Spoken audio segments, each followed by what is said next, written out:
Assalamualaikum warahmatullahi wabarakatuh. Nama saya Linda Kukotul Aini dari kelas Perbankan Syariah 3 2020. Di sini saya akan melanjutkan presentasi teman saya mengenai perkembangan Bank Sentral. Pada kesempatan kali ini saya akan menjelaskan mengenai tugas Bank Sentral. Seiring dengan perkembangan perekonomian, sosial politik, dan pengetahuannya berkembang, maka peran dan tugas Bank Sentral juga mengalami perubahan yang cukup besar. Sebagaimana diketahui bahwa tugas pertama Bank Sentral adalah dalam hal pengedaran uang.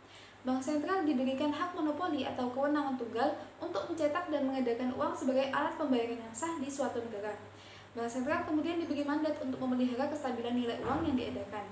Selanjutnya, sejalan dengan peran Bank Sentral sebagai pelaksana lender of the last resort atau Bank Sentral sebagai pemberi injeksi likuiditas kepada bank atau lembaga keuangan yang mengalami kesulitan dana, Bank Sentral juga diberi mandat untuk mengatur dan mengawasi bank komersial.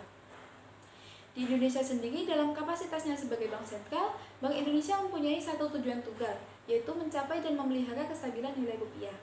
Untuk mewujudkan tujuan tersebut secara lebih efektif dan efisien, Bank Indonesia didukung oleh 3 pilar yang merupakan tugas dan fungsi dari Bank Indonesia. Yang pertama adalah menetapkan dan melaksanakan kebijakan moneter. Bank Indonesia dituntut untuk mampu menetapkan kebijakan moneter secara tepat dan berimbang, mengingat gangguan stabilitas moneter memiliki dampak langsung terhadap berbagai aspek ekonomi. Yang kedua adalah mengatur dan menjaga kelancaran sistem pembayaran. Dalam hal ini, Bank Indonesia sebagai bank sentral menetapkan sistem pembayaran yang bersifat real time atau yang dikenal dengan RTGS atau Real Time Gross Settlement, yang dapat lebih meningkatkan keamanan dan kecepatan dari sistem pembayaran. Yang ketiga adalah menjaga stabilitas sistem keuangan atau sistem perbankan. Penciptaan kinerja lembaga perbankan yang sehat dapat dilakukan melalui mekanisme pengawasan dan regulasi. Akan tetapi, pertanggal 31 Desember 2013 telah disahkan Undang-Undang Nomor 21 Tahun 2011 tentang Otoritas Jasa Keuangan. Tugas pengaturan dan pengawasan perbankan dialihkan dari Bank Indonesia kepada Otoritas Jasa Keuangan. Sehingga, dalam hal ini peran BI hanya dalam menjaga kestabilan nilai rupiah dan sebagai lender of the last resort saja.